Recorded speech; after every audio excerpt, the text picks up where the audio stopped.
देखिए, अभी से कुछ लोग मेरा पैर खिंचा कर रहे हैं। देखिए आउटलुक लेना, देखिए बढ़िया से साफ कर दीजिए गौतम दाल। चलिए, कोई बाहर है, संजीव बाहर है, अत्रेय बाहर है, अनिल प्रधान जी है, तो मित्ररंजन बाहर है, मित्ररंजन बाहर है। मित्ररंजन को बुलाया जाए। एक्शन लगा दीजिए, एक्शन लगा दीजिए। आप शुरू कर लीजिए, हम उनको बुला लेंगे। नीचे मत करो, अभी देखो क्या सुखा देते हैं, अभी उसको समझ। ठीक है, तो अभी सभी को लिमिट जैसे इस सेशन के पहले हुआ था, कुछ साथी, एक दो साथी चले गए क्योंकि देरी हो गया, और लेकिन फिर भी प्रोडक्टिव रहा इसके पहले सेशन। उस सेशन के बिना ये सेशन करना वो सही नहीं था, जागती होता और पूरा नहीं होता, फ्लो नहीं बनता।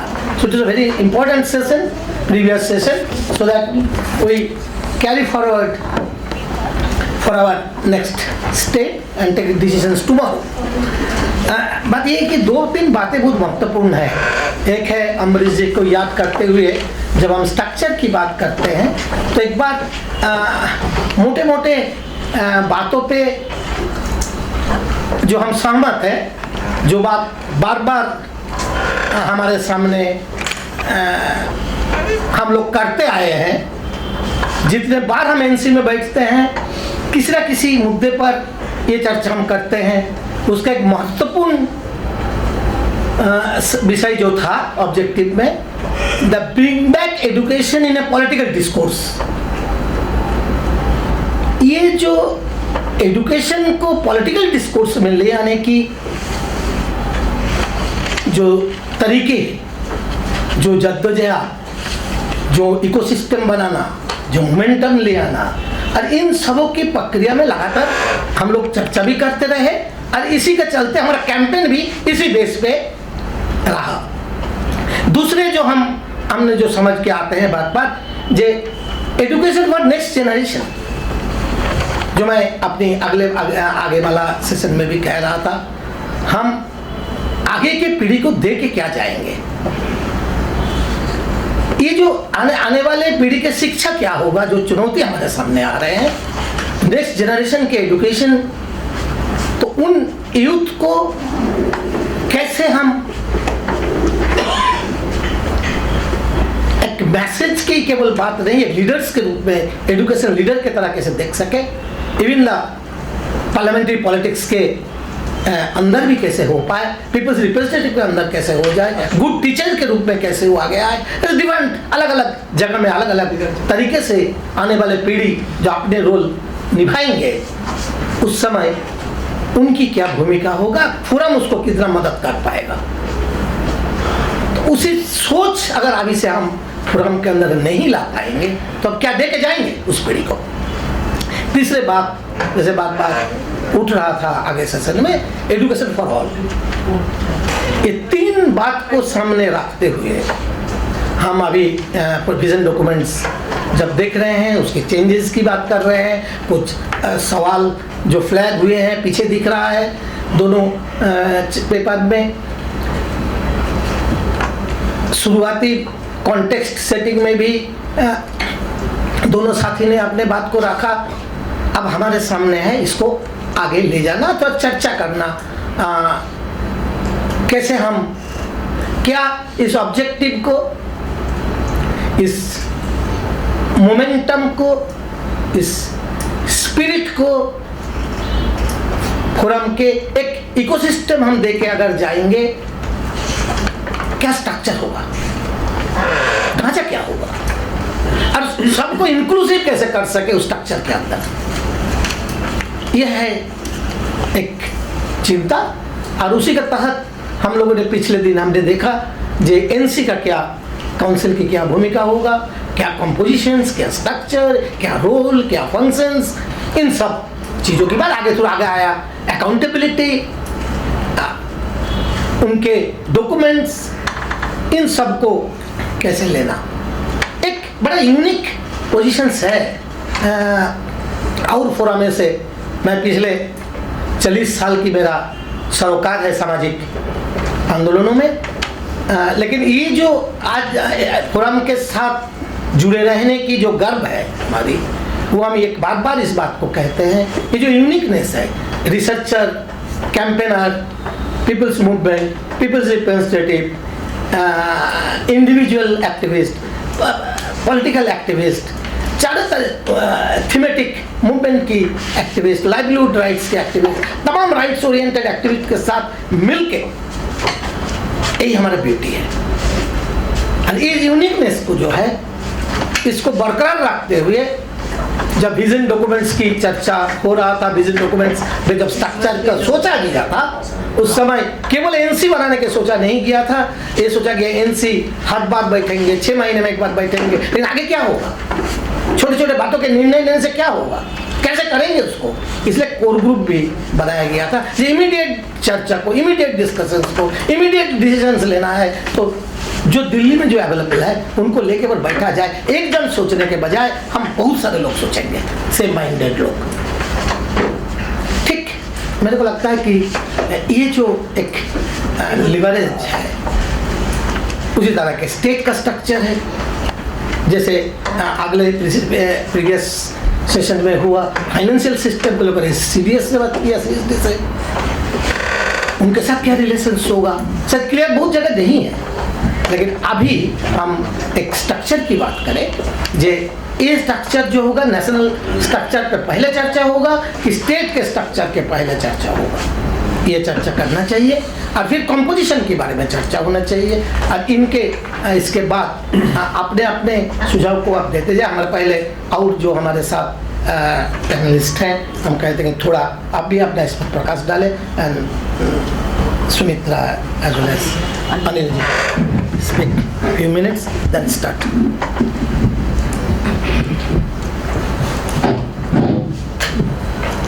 शुक्रिया गौतम दा।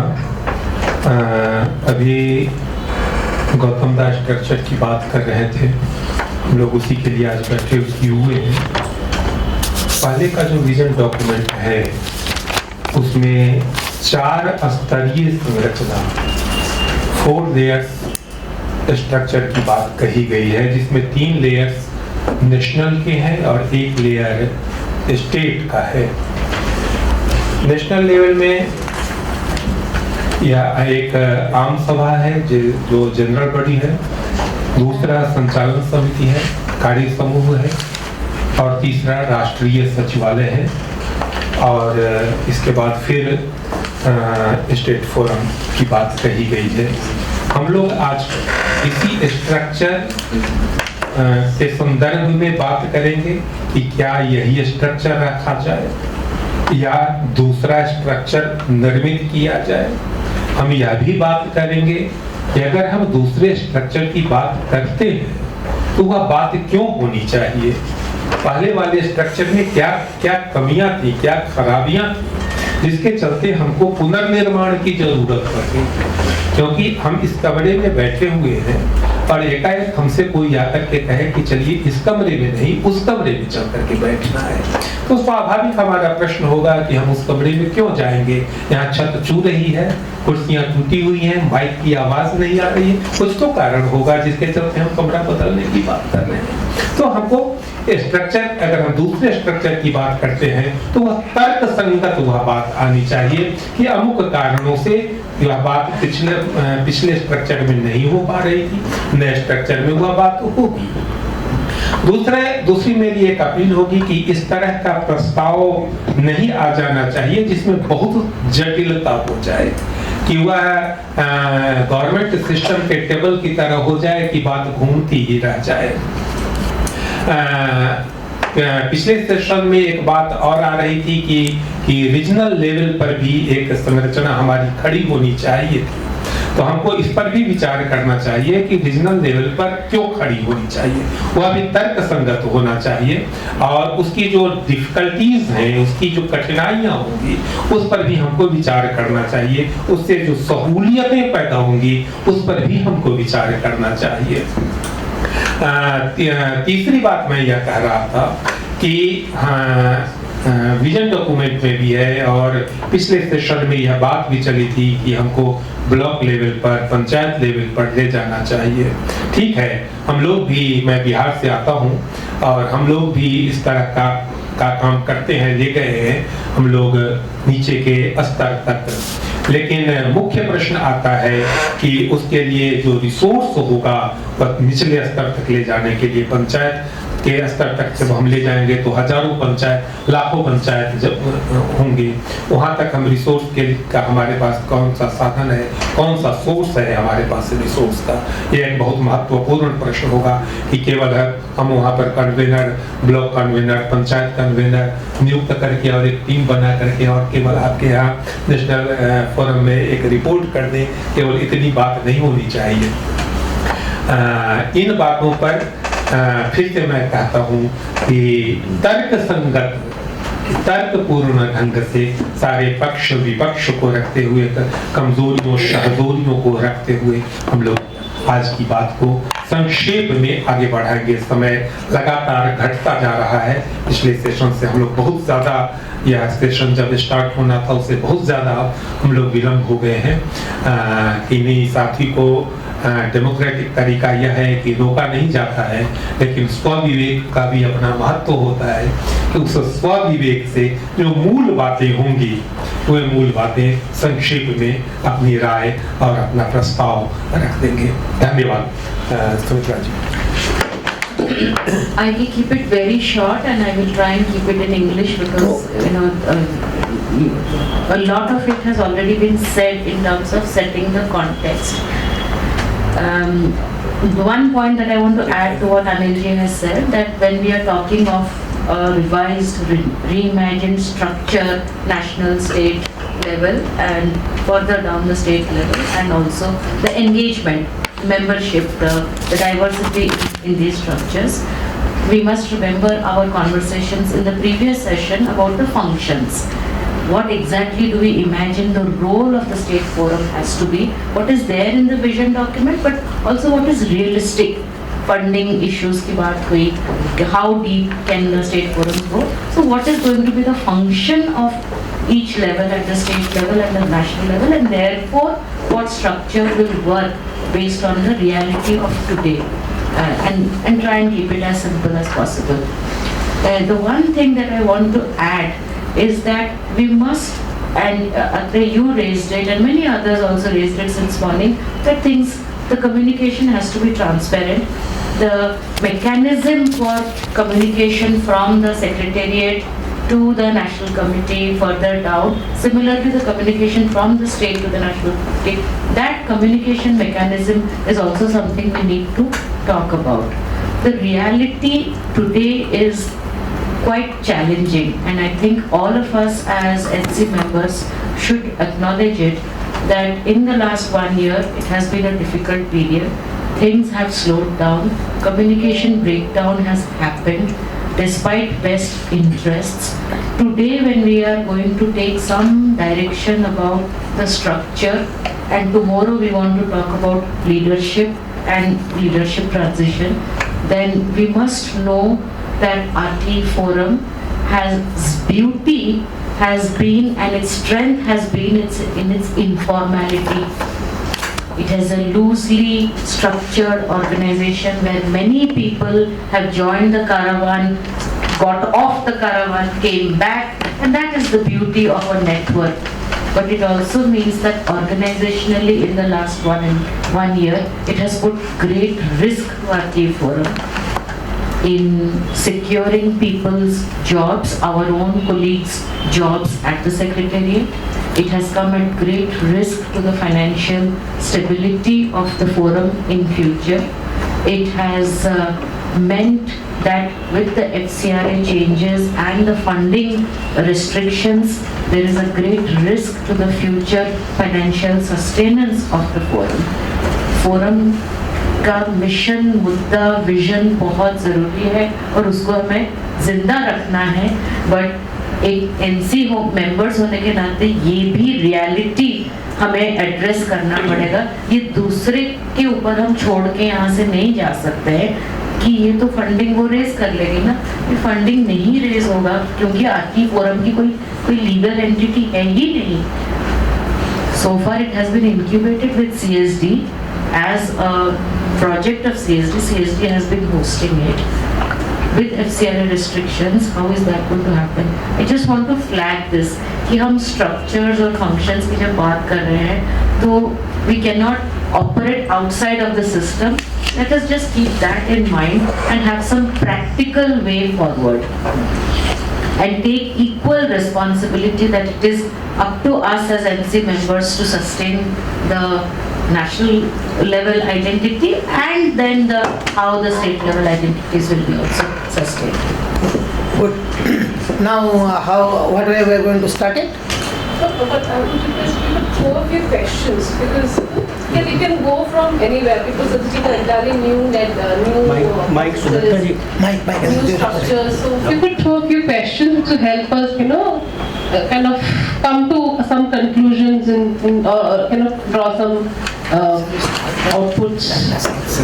So if you ask for questions, I don't want, let's not get sidetracked by the funding and the legal entity issue क्योंकि वो complicated है और हम legal entity नहीं है इसलिए मिशन को हम रोकेंगे, वो भी नहीं करना चाहते हैं। गांव क्या करना चाहते हैं, structures क्या हम चाहते हैं, उस स्ट्रक्चर्स को किस तरह का लीगल एंटिटी या एडमिनिस्ट्रेटिव मैकेनिज्म सपोर्ट कर सकता है, वो फिर हम सोल्यूशन ढूंढेंगे, लेकिन वो भूलेंगे नहीं। बट अगर हम एडमिनिस्ट्रेटिव मैकेनिज्म क्या होगा सबसे कन्वीनियंट अगर वहां से शुरू करेंगे तो हम फिर अपना जोश को भी उस हिसाब से रिस्ट्रिक्ट कर सकते हैं। ये संजय यू वांट टू से As the minute taker, it would be helpful if you structure the discussion in terms of क्योंकि original session जो था 3-4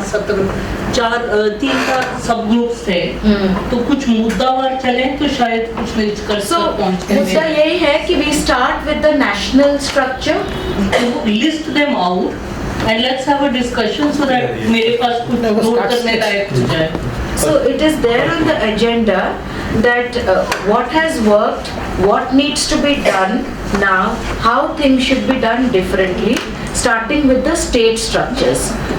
If we start asking some questions कि state forums का क्या composition है, क्या function है और further जो deepening की हम बात कर रहे हैं उसके लिए क्या structures होगा, state forums के अंदर क्या communication channel होगा, स्टेट फोरम्स का नेशनल काउंसिल के साथ या सेक्रेटेरिएट के साथ क्या कम्युनिकेशन चैनल होगा, कुछ उस पर पहले चर्चा कर लेते हैं, कुछ state level and then how it all builds up to the national level we can discuss. Even the formation of the state chapter, state forum जो है वो कैसे बना हुआ है, वो कैसे बनाएंगे आप?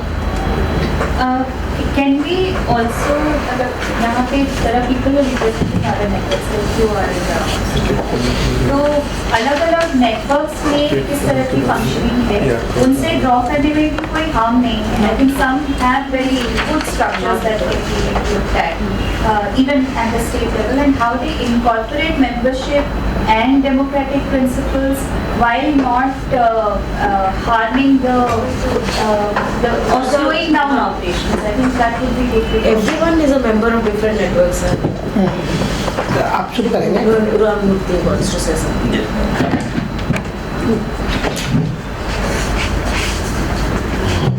Good evening, sir.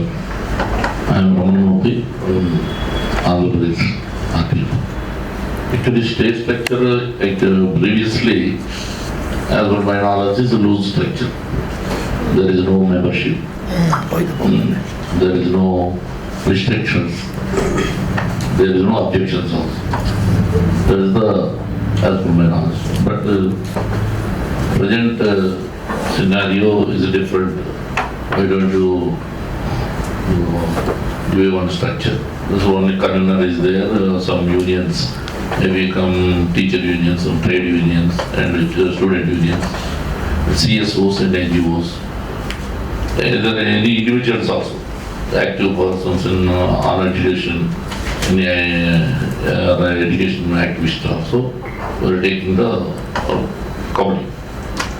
That is the state structure. One member is a regional, will dictate one regional, South India regional committee member. Another member, National Council, one member, dictate one member in our state previous structure. If there any changes, my concern, any account, bank account or membership, any fund, fund management, automatically problems arise. That is the right based also fund manager, that is the two different. Now we are going to organize workshops with the Child Fund India, some Save the Children, but we are taking funds from them, their bills and everything, the expenditure, their account only. We are not taking single paisa from them. That's now going on. But structural one convener and treasurer and something is blah blah blah. Automatically problem arises. There is a what is called a job. There is comes automatically some. That's a loose network is good. Any interested fellows comes to the forum, join. That's better. And membership raising, that's also money. It's my opinion. And another thing, but the one problem is the state and central, the national network and state network. Some gap is there, especially in South. South Indian people are not having Hindi. I don't know Hindi. I have some little bit because at the time of education, NCC cadet, I have learned something. That's why some understood, but I fully understood. That's one problem. Any ideas expressed is not fulfilled. Mother tongue is always mother tongue. That is true. That's a gap. And then South India forum people also, South India state conveners, their opinion, sometimes they express their ideas. But some negligence is come from National Council. But Ambarishji always friend, everything that's different. But this National Council made, why don't you organize in, sometimes in South India, sometimes in East India, sometimes in North. That's our appeal. Is it true? Yeah, Murliji also, Niranjan, some my colleagues expressed. That is the one. Another thing, state, central, some budgetary means that is also account for. Some activity base, that is also need, at least convener travels to entire state to the, for example, 13 districts we have.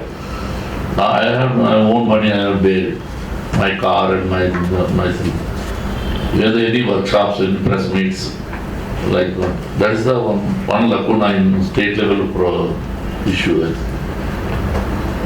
These managed person, even convener or whatever call, but ultimately will implement the RTU act in grassroots level. That is the one problem. Structure, all our democracy, all people are whatever they say, unanimously we will take it and forward. That's me. Thank you.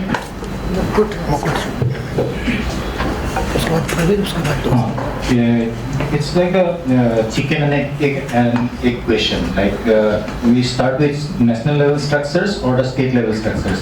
So it depends upon the situation and also the perspective.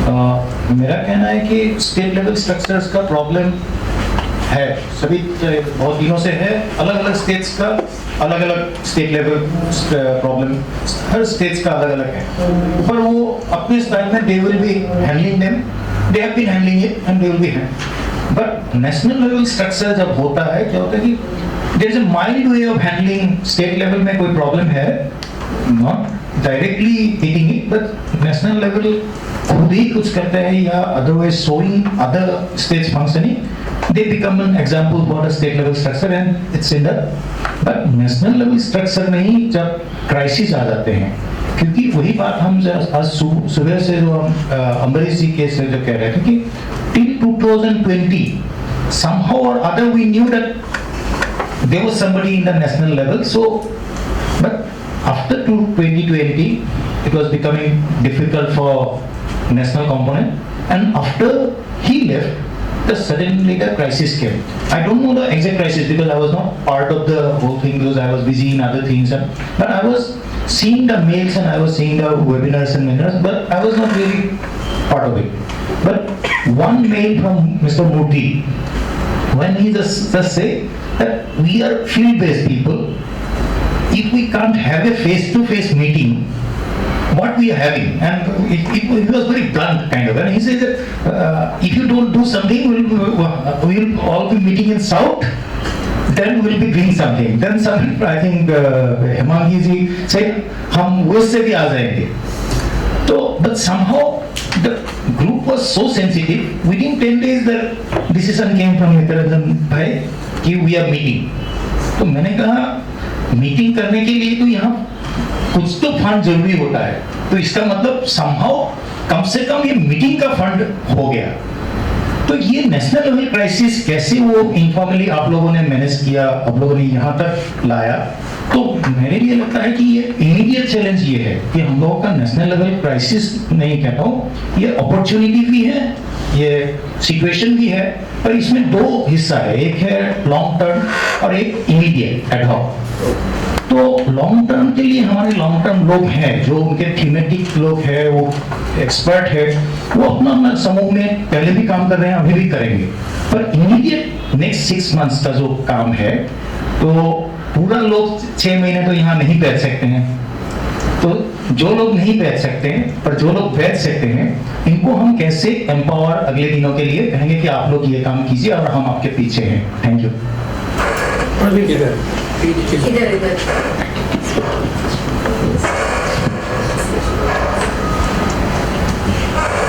First is that is between the state and the center, what I feel, somebody also told in the morning that I think the field-based work, the mobilization and everything is being done by the states, and at the center it is the advocacy has been the focus of the organization, I mean our network.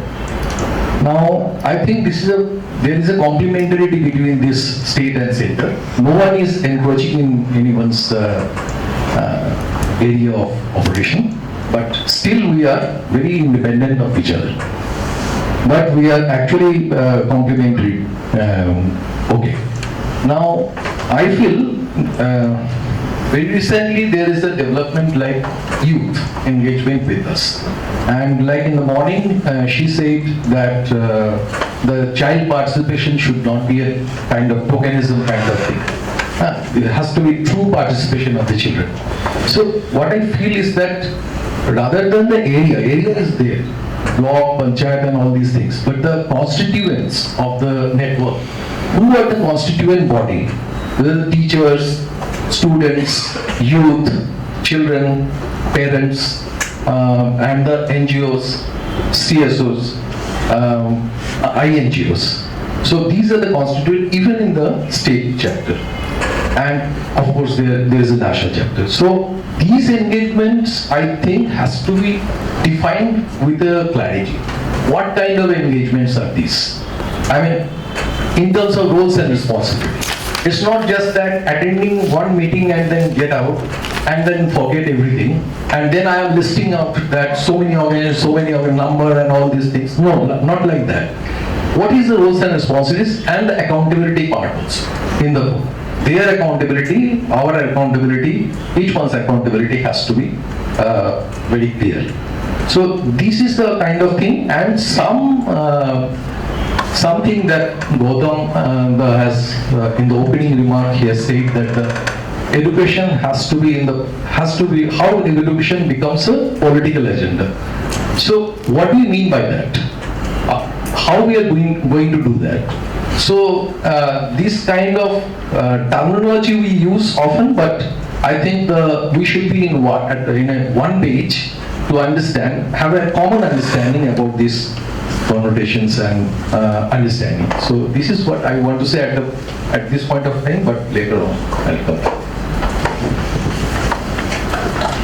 मुझे 2-3 चीजें लग रही थी। एक तो जो बात कही शुरू में कि क्या बेहतर प्रपोजल है, मुझे लगता है कि जो लिखा है विजन डॉक्यूमेंट में और जो अभी तक हम लोगों ने स्ट्रक्चर को चलाया है, उसमें कोई ऐसी गड़बड़ नहीं है कि उसको बदलने की जरूरत है। प्रॉब्लम आती है, हमने देखा है अनुभव से कि देयर आर सम प्रॉब्लम्स, लेकिन उसकी दिक्कत स्ट्रक्चर में नहीं है, उसकी दिक्कत इनिशिएटिव्स, कम्युनिकेशन और ट्रांसपेरेंसी की जो मुश्किलें हैं उनमें।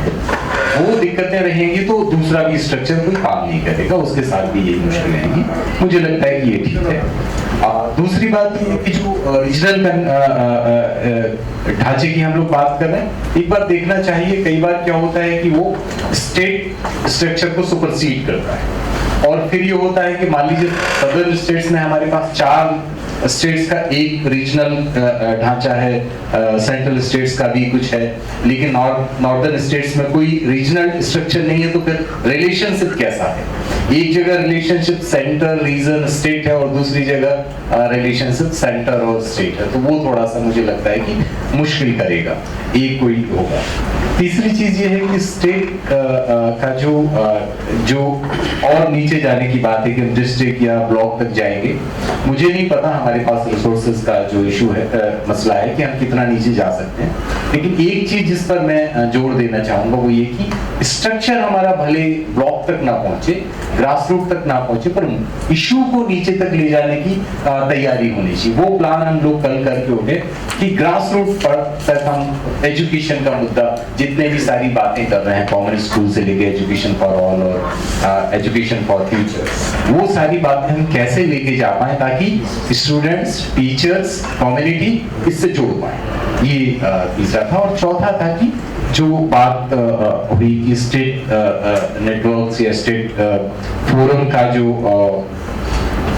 कैसे वो काम कर पाएंगे, मुझे लगता है कि पहले भी ये तो नहीं होता था कि सेंटर जो है वो कोई कन्विंस कर रहा था स्टेट्स के लिए, लेकिन ये जरूर होना चाहिए कि थोड़ा बैठ के बात करें कि कैसे सर्वाइव करेंगे, कैसे सस्टेन करेंगे। उनकी जरूरतें हैं, जो आपने कहा कि एटलीस्ट कुछ साथियों को आने जाने का क्या हो सकता है, वो पता नहीं क्या हो सकता है, लेकिन उसके लिए बैठ के बात करना चाहिए। जो रिसोर्सेज अवेलेबल हैं वहां भी हो सकते हैं, स्टेट में भी हो सकते हैं, उनको कैसे मोबिलाइज हम कर पाए, ये मेरे चाह।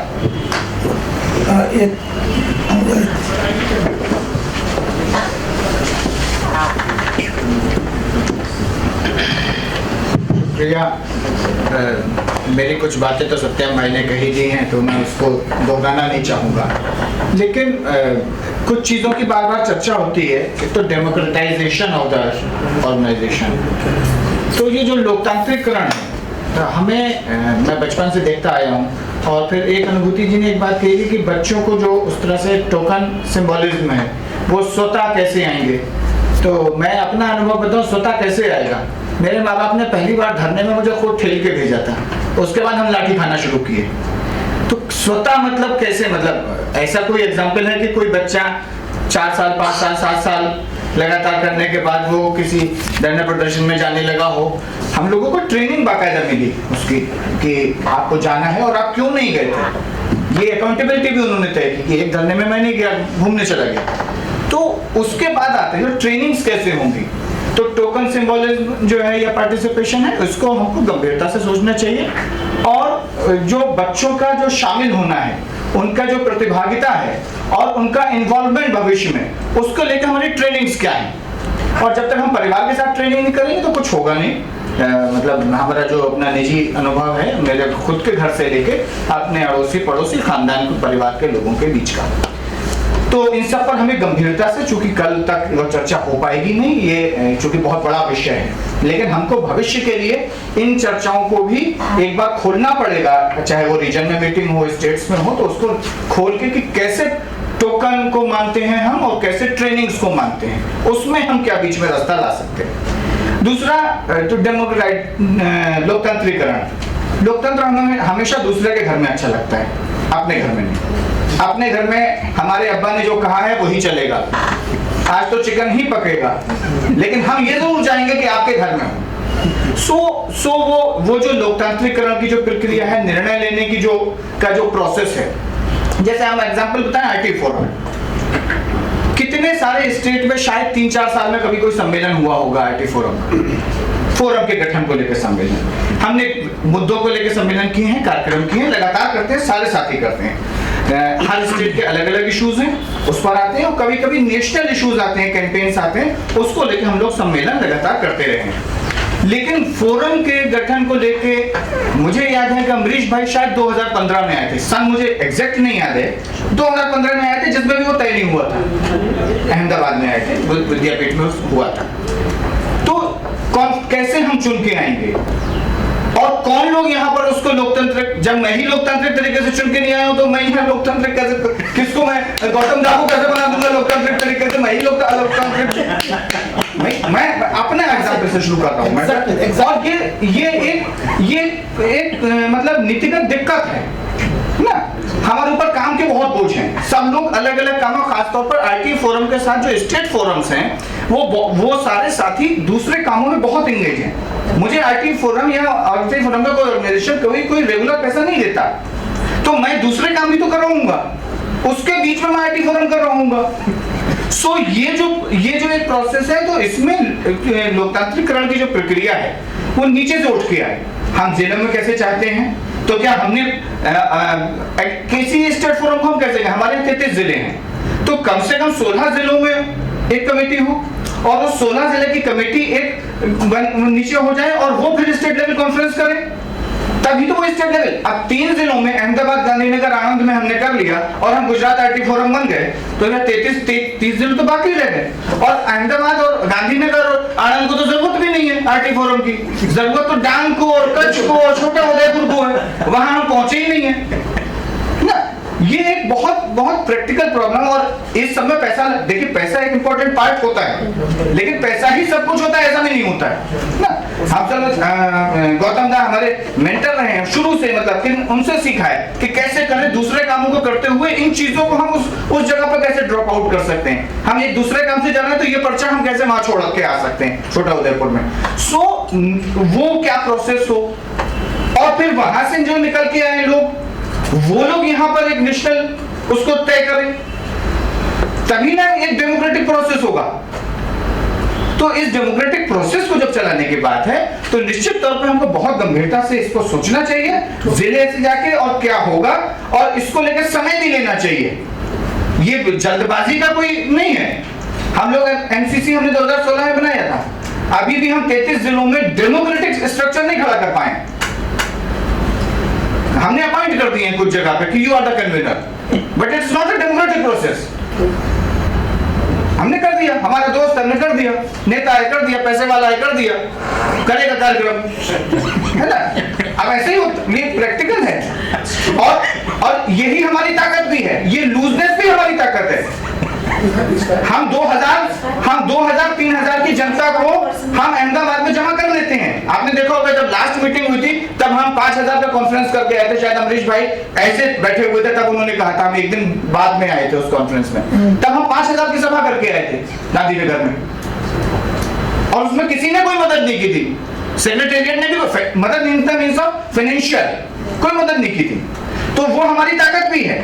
वो जो लूजनेस है, या वो आप इसको कहिए कि अनडेमोक्रेसी कह सकते हैं, हमने किसी को बैठ कर दिया, ऑटोक्रेटिक,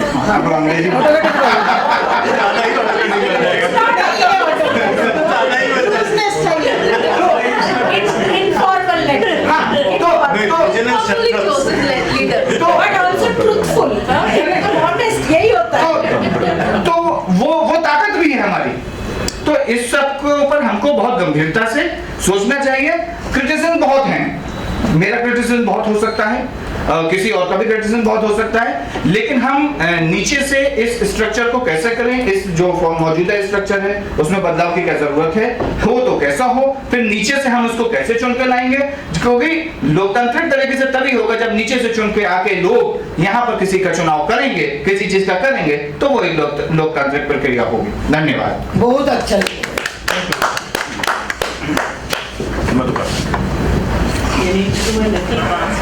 मुझे लगता है कि बहुत ही वास्तविकता रखी है भाई ने।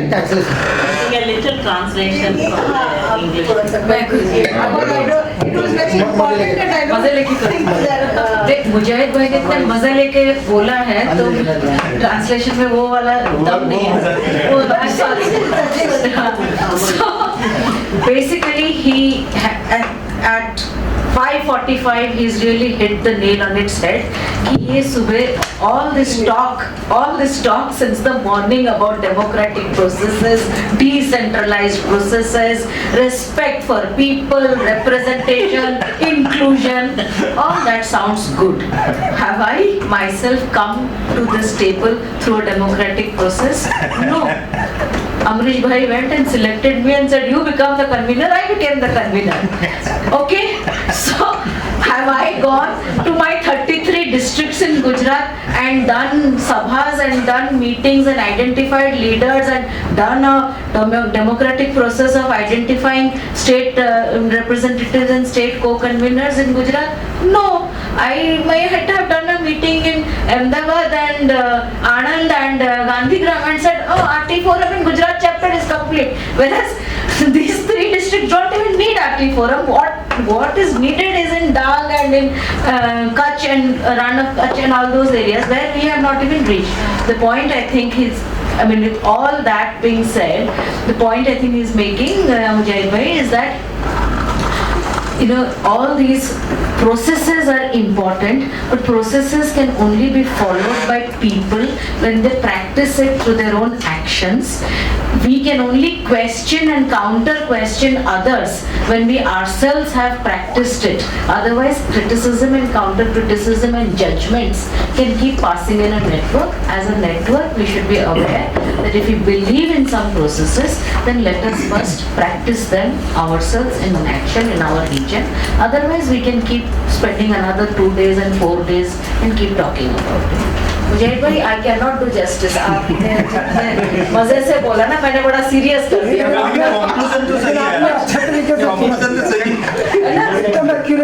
Accurate. The 2 words that I have written is that what is the advice that you have given? State forums should continue to remain as informal networks. We should. Sorry.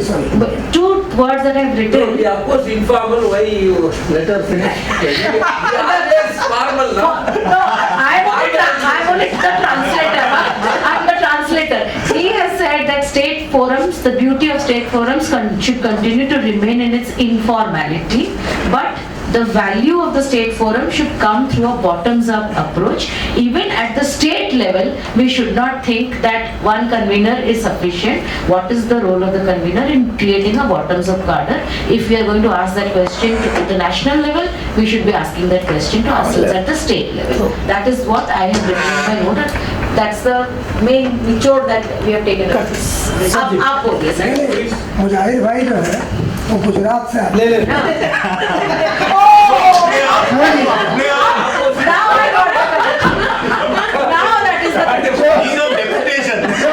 Anil भी कह रहे थे गुजरात से वो डेपुटेशन देश भी यही झेल रहा है।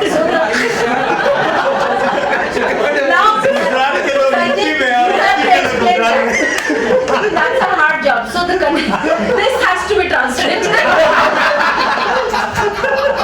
Mujahid Bhai comes from Gujarat, so folks, everyone get the message that you will get to hear a lot. Of course you will hear, because the whole whole country is also hearing the same things. Okay, enough. चलो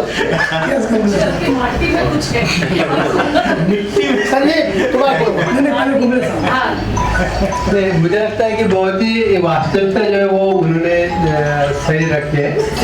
तो ये वास्तविकता हम लोग समझकर कैसा आगे जा पाएंगे, ये थोड़ा हम सभी को सोचना है। क्योंकि जो वास्तविकता है, क्योंकि कोई जो अगर हम भी कन्वीनर है, अभी महाराष्ट्र में हम 2 लोग देखते हैं, हिमांगी और मैं, तो हमारे साथ बहुत सारी संस्थाएं जुड़ी हुई है, तो बहुत सारे कार्यक्रम हम लोग कर लेते हैं जो भी ये है। और गवर्नमेंट के साथ दोनों भी इस प्रकार का एक तो झगड़ा भी रहता है और कोऑर्डिनेशन में रहता है। तो इस तरह से और अभी तक तो कोई फंड्स का अगर हम लोगों ने कोई किसी का ही नहीं किया, हम लोग जुड़ाते रहे और जुड़ते गए और उठते रहे कार्यक्रम। तो मुझे लगता है कि आगे भविष्य में जो भी हम लोग कार्यक्रम भी तय करेंगे एक्टिविटी, क्योंकि कोई भी जो अपना आरटीएफ फर्म में जिंदा रहना है तो कोई ना कोई एक्टिविटी करना है, यानी कुछ ना कुछ जिंदापन दिखना चाहिए। तो जिंदापन दिखने के लिए जो भी करेंगे उसके लिए वहाँ क्या क्या ये हो सकता है, यानी कितने लोग साथ में रह सकते हैं, बहुत सारी संस्थाएं। अभी स्थिति ये है कि बहुत सारी संस्थाओं को ये लगता है कि हम लोगों ने कोई आंदोलन में भाग लिया तो अपने को शहर जा सकता अपना, ये अभी बहुत सारी संस्थाओं को चिंता है। अभी ये बहुत दिनों से चल रहा है, तो ये भी हम लोगों को ध्यान में रखना पड़ेगा। जैसा कि अभी हमारे FCI आ गया, आवाज भी आ गई, लेकिन हमारा आवाज इसलिए भी ऐसा पहले था क्योंकि हम लोगों को जरूरत नहीं है फंड्स का, क्योंकि हम लोगों ने जो एक व्यवस्था करके रखी है हमारे क्षेत्र में, तो इसलिए हम लोगों को फंड्स मिला भी तो चल सकता है हमारा जो भी ये चालू है। क्योंकि हम लोग बाकी एकल महिला का संगठन है, बाकी युद्ध का संगठन है, तो उसके कारण हमको वो उसके लिए फंड्स का जरूरत नहीं रहता, बाकी दूसरे काम के लिए फंड का जरूरत रहता है। तो मुझे लगता है बहुत सारी संस्थाओं को फंड्स का, तो जो बड़ी संस्था है थोड़ी उनको थोड़ा कम लगता है फंड्स, लेकिन नई नई संस्थाओं को तो एकदम थोड़ा दिक्कत ही है। तो ये सब हम लोग जो अभी सोचेंगे आगे, क्योंकि जिंदापन इसमें रहेगा कि हम लोग कुछ ना कुछ करें, और ये स्ट्रक्चर में और स्ट्रक्चर होते हुए भी हम लोग ये एक्टिविटी प्लान जब करेंगे आगे का, उसमें थोड़ा ध्यान रखने का जरूरत है, ऐसा हमको लगता है। तो हम लोग तो कोई भी हालत में तैयार है। जैसा हमारे साथ तो बहुत सारी संस्थाएं वहाँ की जुड़ी हुई है और वो कभी भी साथ में रहती है, तो उसमें ज़्यादा दिक्कत नहीं रहता। तो बस इतने मैं कह सकता हूँ। संजीव थोड़ा हो गया, लेकिन ये एक और जोड़ता हूँ, जैसा कि अभी नेशनल लेवल पे हम लोग जो एक सस्टेन होने के लिए फंड्स का तो जरूरत है यहाँ, तो वैसे ही समझो पूरे कुछ स्टेट में जहाँ जहाँ जरूरत है तो ऐसे कुछ जोड़ने का काम करे, तो वो एक अच्छी बात हो सकती है। क्योंकि जैसा कि वहाँ सेव द चिल्ड्रन है, कहाँ एक्सीडेंट है, तो जहाँ जहाँ जो है वहाँ यहाँ के लोगों ने कुछ वहाँ ये किया, इंसिस्ट किया, तो थोड़ा सा हो सकता है। ये भी एक ध्यान रखने की जरूरत है। मुझे लगता है ये भी ध्यान हम लोग दोनों तरफ से रख सकते हैं, ऐसा मुझे लगता है। Sanjeev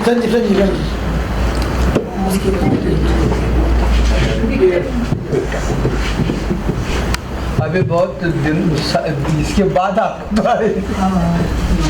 maybe I am repeating what others said in Hindi. Like the structure which is proposed in the vision document is also fine, but we should also define the duration. Like it should be a time bound. This one, the roles. For example, even if it is a national convener or a state convener or a district convener, we can define like that the term of office will be for 2 years and one can serve in the same post for 2 consecutive terms only. Like that we have to add, and it may not be like the same duration for all the posts. For example, district level, if it is for 3 years, then state can be for 4 years, and the national secretary convener can be for 5 years, like that, so that that won't be complete change suddenly. For example, if we are restructuring during 2022, then 2025, then suddenly everybody will change. That will not be nice. So this can be considered. This was a fresh point, Victor. Nobody had mentioned the duration. No, actually, timelines are there. It's defined in It is defined. 0.5 organizational structure. The term of the office should be for 3 years. The term time is defined. Defined. Second, last But line. only for the convener.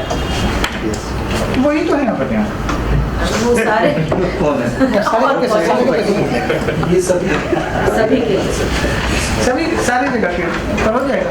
और वो भी है कि 1 time के बाद ये 2 बार से ज़्यादा नहीं होगा. चलो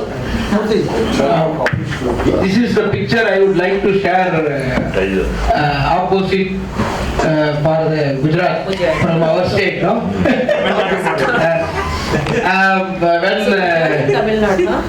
When we heard from our former state convener, Mr. Victor Raj, then we were attended in the meeting 2012 June, Delhi. After that, we organized one formal meeting for child rights activists and educationists and other some civil society NGOs. In that meeting, Amrish Bhai came and participated. In that meeting, I was elected as a state convener. Then we widened up our RT Forum Tamil Nadu throughout the state. Now we have more than 120 members in the state. Each district at least 2 members are there. This is one. From the 2012 onwards, we regularly conduct our structure in our Tamil Nadu state is first core committee, 15 members core committee, and then EC, executive committee. These two structure and 3 conveners, 1 state conveners and 2 joint conveners, 1 women. This meeting only that Amritavalli, you all know that Ms. Amritavalli is a joint convener. So this is the 3 conveners, core committee and EC. This is our structure. In the beginning, some donor organization like ActionAid and Save the Children supported for the forum. So many programs, stock taking convention and other programs. Last 5 years, we don't have any resources from these organizations or any other funding agency. But we are collecting contribution from our own member organization, depending upon their financial position. Somebody is giving 5,000 rupees for the program, somebody is giving 1,000 rupees. This is last 2019, no? When election campaign, our election manifesto, that is we were organized very big convention for releasing the manifesto. This is only, we have spent 70,000 rupees only contribution from the membership. This is the situation. So, but last 2 years, because of this COVID situation, we were able to conduct only 1 online meeting. This is now some stagnation. This is one. Another one is for the national forum. This vision and all the convenership functions, the vision, our function is these all okay, not bad for our people, for us. But only thing is, there is no financial accountability. Last 10 years, even single paper for financial accountability not circulated in the NC meeting. This is a very undemocratic. Share all the funds, how much funds for every year. That is a democratic, at least even network, loose network, even forum, that should ensure by the convention. So in future, what we propose from the south, collective leadership is very important. Maybe 1 convener, 5 regional conveners representing each regions. Gender inclusion. That will in future, very effectively functioning. Otherwise, 1 single convener from the northern here, Delhi or other some nearby Delhi, no, that is very difficult for us, for southern state, for our Tamil Nadu. I propose this collective leadership in future. That is good for us. Otherwise, we will decide whether we continue our membership with the National Arctic Forum or not. This is our opinion. Thank you.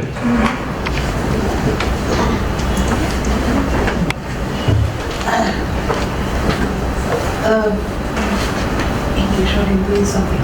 Okay, 2-3 points. One is that collective leadership is also something I second, and the other point that constantly comes to mind is that why the idea of the national secretariat or national convenership based in Delhi, the location. So like you were or somebody else was saying that we have to be practical and think in terms of how the practicalities are, based on what CSD, So all those problems that are related to, how that is a covering organization and all those things, those things have to be re-envisioned, and how that can be, the location of that whole secretariat, or whether we can have a collective leadership. So those transitions, if that can be, the location can be floating. If the national convenership is not just located in Delhi and it is shifted from one place to another within various time frames, maybe in 2 years or 3 years or whatever.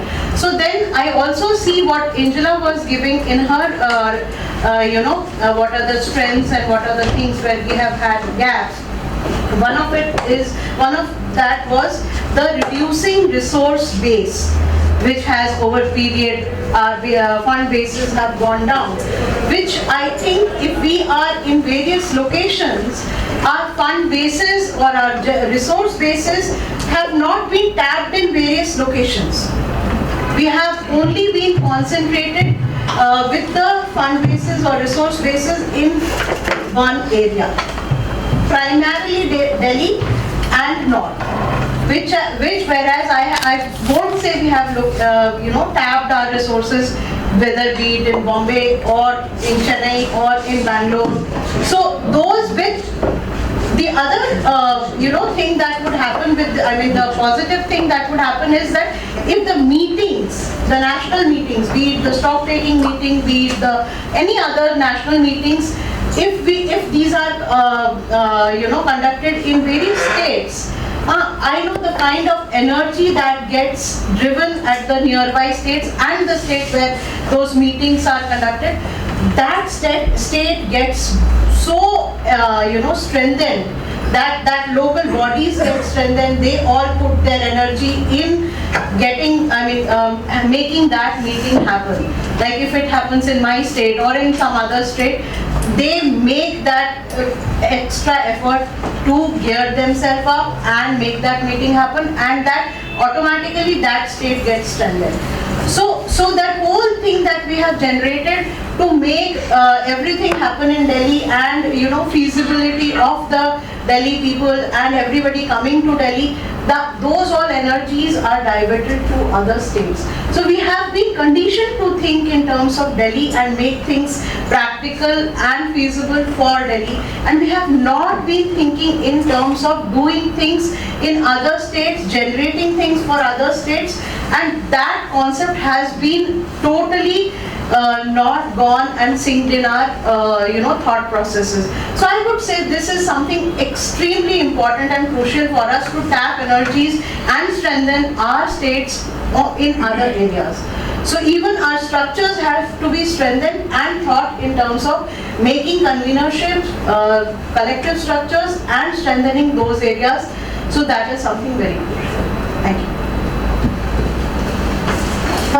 I want to support what Murthy has said and agree, we really need to have a collective leadership, and then the regional leadership can form the national leadership. We can think of a federal structure within a within RT Forum rather than like a state and state versus center, not kind of a that, it's a federal structure, that regional conveners can form this national group of conveners, what we can say. And even for advocacy work in Delhi, we need not to have someone in Delhi for 365 days. It should not be like that. Like many times we used to say, okay, we need to do the advocacy at with the central ministry or central government, and even for the regions also that can be done. So we need to think of it like we can rotate even the secretariat. Even after 3 years, a secretariat can move from one region to other region. Then the whole burden on national secretary will not be there. And also I could see that and then funding is a major thing, we have been discussing, and also the transparency is a big issue because all RT Forum's money has gone to one organization. And none of the NC member has, we have not seen any budget. Like many organizations are supporting RT Forum, but none of the NC members are seeing the budget, like how much they are giving money to the RT Forum. And yeah, some of our funding friends, friends from funding organizations, we have come to know that there are money, like even to CSD. Now after 2021, that after demise of the Amrish, then we don't know, accountability is nowhere, NC has no clue. We are talking about this, to convene this meeting also we don't have money. At the same time, we also know that there is money lying in CSD because they are not able to spend that money. What? There's a contradiction in that, what information we are getting. So we really need to think of it, do we need only one organization to handle all funds? Or the organization like ProBita has organization with FCRA, there are other organizations with, in other regions have FCRA. Why can't they handle this RT Forum money? Why do you need one organization to handle all RT Forum's money? So that we can think of decentralization of funding resources. So with that also I think we really need to think of it. Yeah, thank you.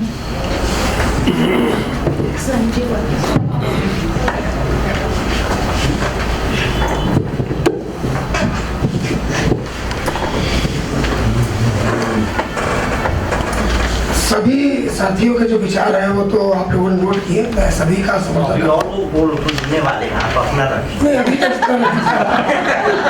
लेकिन मैं बड़ा चिंतित हूँ और बहुत ज़्यादा चिंतित हो गया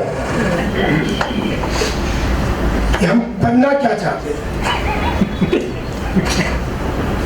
क्योंकि मैं कई तरीके के नेटवर्क, मास ऑर्गेनाइजेशन, क्लास ऑर्गेनाइजेशन में इन सब में बहुत नजदीक से मैंने देखा है। RT फोरम में बड़ी डाइवर्सिटी है। चिंता मुझे इसलिए हो रही है कि इस डाइवर्सिटी को कैसे हम चैनलाइज कर सकेंगे, ये बड़ा मुश्किल काम है। तो मजदूर फिल्म एक है हिंदी में, तो उसका थोड़ा सा आपको इसलिए बताना चाहता हूँ शायद मेरी बात आप लोग समझ पाए। मजदूर फिल्म में एक बड़ा कारखाना है, बड़ा कारखानेदार मालिक है, रणजीत का कारखाना है। राज बब्बर उसमें एक्टर है और वो मिस्त्री बने हुए हैं। रणजीत का वो कारखाना चलते चलते बंद हो जाता है, और जब वो बंद हो जाता है तो बड़े बड़े इंजीनियर लाखों रुपए जिनकी सैलरी थी वो आए, इंडिया में जो जितने थे वो भी आए, फॉरेन वाले भी आए, लेकिन कारखाना चालू नहीं हो पाया। सबकी इंजीनियरिंग पे क्वेश्चन खड़ा हो गया कि अरे इतनी बड़ी बड़ी डिग्री है और कारखाना चालू नहीं हुआ। तो कादर खान उसमें मेट थे।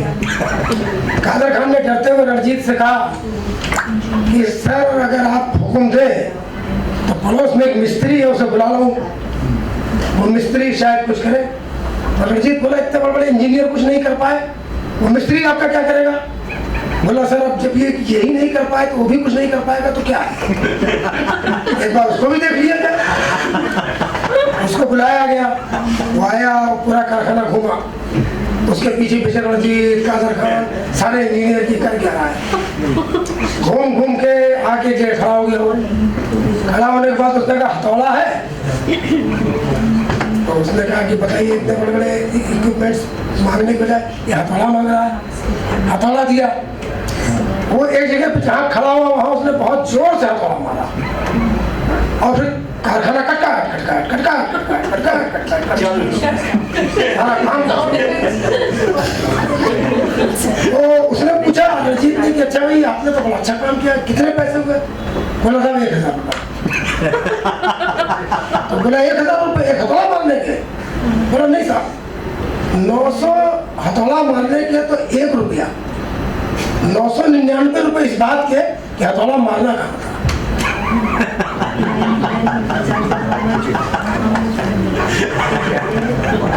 हम लोग कुछ ये तो चर्चा कर रहे हैं कुछ ऐसी ही है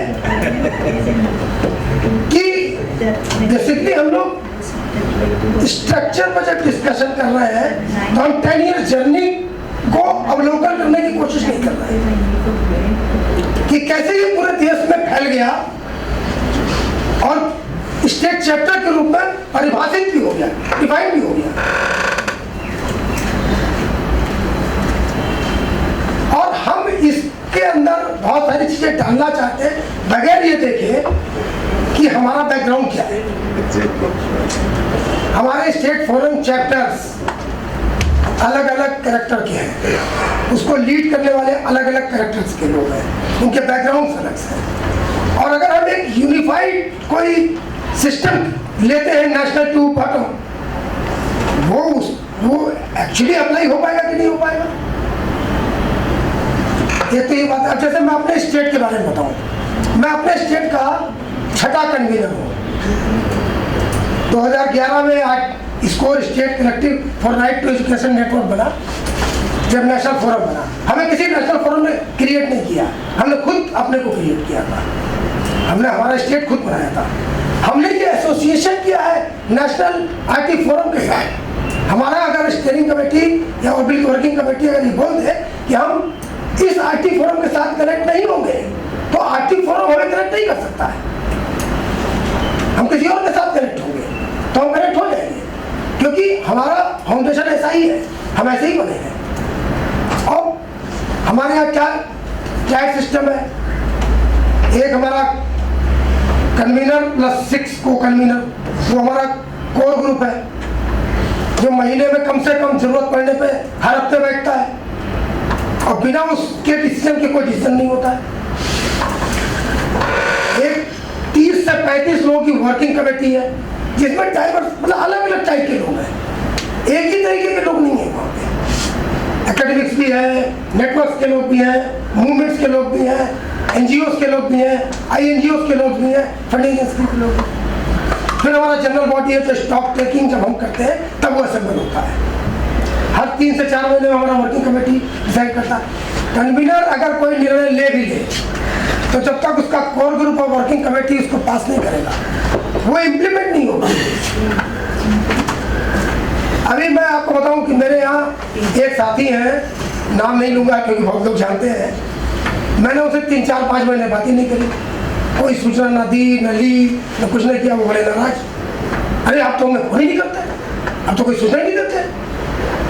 और उन्होंने मीटिंग में भी कई बार कहा, अच्छा मैंने ये जानबूझ के नहीं किया था, उससे हो गया था ये, मतलब मैं बात नहीं किया। फिर मैंने तय किया कि इनको सबसे पहले मैं इन्हीं को 3 टाइम सूचना दिया करूँगा। अब मैं उनको जो है जैसी सोचा मैंने तब बता दिया, कोर ग्रुप में एजेंडा लेके तब बता दिया कि मैं एजेंडा ले जा रहा हूँ, वहाँ चर्चा होकर डिसीजन हो गया वो भी बता दिया। उसके बाद उनको पूछने लगा, आप काम भी करने देंगे, पूछते ही रहेंगे, सूचना ही देते रहेंगे, आप तो हर समय सूचना सोचते हैं तब भी सूचना दे देते हैं। मैंने कहा बड़ी मुसीबत है भाई, सूचित कर दो तो भी मुसीबत है, नहीं सूचित करो तो भी मुसीबत है, करा क्या जाए। तो मैंने ये देखा कि हम क्लास मास ऑर्गेनाइजेशन बनाने की तरफ जा रहे हैं क्या? कोई पार्टी है? हम कोई पार्टी तो है नहीं, हम यूथ फेडरेशन, यूथ मूवमेंट की तरह, ट्रेड यूनियन मूवमेंट की तरह, किसान मूवमेंट की तरह या दूसरे मूवमेंट जो बने हुए हैं उनकी तरह तो काम करते नहीं है। और हमारी ड्यूटी इसी में है कि जो लीडरशिप है, अब आप उसको अम्बरीश जी कह सकते हैं, लेकिन मैं उसको अम्बरीश जी ही नहीं मानता हूँ। मैं उनके साथ जितने भी नेशनल लेवल पर चुने हुए लोग डिस्कशन में रहते थे उन सबको लीडर मानता हूँ। उन्होंने ढूंढ लिया संजीव सिन्हा को, तो उन्होंने संजीव सिन्हा को नहीं ढूंढा, लेकिन हो सकता किसी स्टेट में ढूंढा होगा। मान लीजिए मुजाहिद को ढूंढ लिया, अब मुजाहिद ने कोई डेमोक्रेटिक प्रोसेस नहीं किया तो नेशनल ने क्या चेक कर लिया? मुजाहिदी को तो बुला रहे हैं, मुजाहिद से कह भी नहीं रहे कि भाई आप कुछ करो, और मुजाहिद के नीचे कुछ कर नहीं रहे। लेकिन इसका मतलब ये नहीं कि पूरा देश ऐसा ही है, उत्तर प्रदेश तो कर रहा है। हम अगर मुजाहिद के स्टेट से पूरे देश को विजुअलाइज करेंगे अब तो बड़ा गड़बड़ है। तो मेरा ये कहना कि अब टेंशन का विषय ये, चिंता का विषय ये है कि दो मेन चैप्टर है जो आरटी फोरम बनाते हैं। आरटी फोरम को आरटी फोरम बनाते हैं। एक नेशनल चैप्टर है और एक स्टेट चैप्टर है।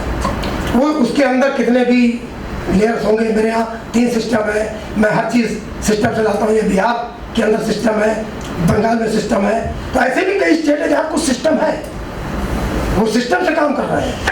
कुछ ऐसे भी है जहाँ इंडिविजुअल बेस्ड सिस्टम है, वही कन्वीनर है, वही डिसीजन मेकर है, वो जिसको चाहे जैसे चाहे जो कर दे। वहाँ कोई पूछने की जरूरत नहीं किसी से, कोई पकड़ने वाला भी नहीं है कि आपने हमको तो नहीं कॉन्फिडेंस में लिया। तो इस स्टेट चैप्टर या नेशनल चैप्टर में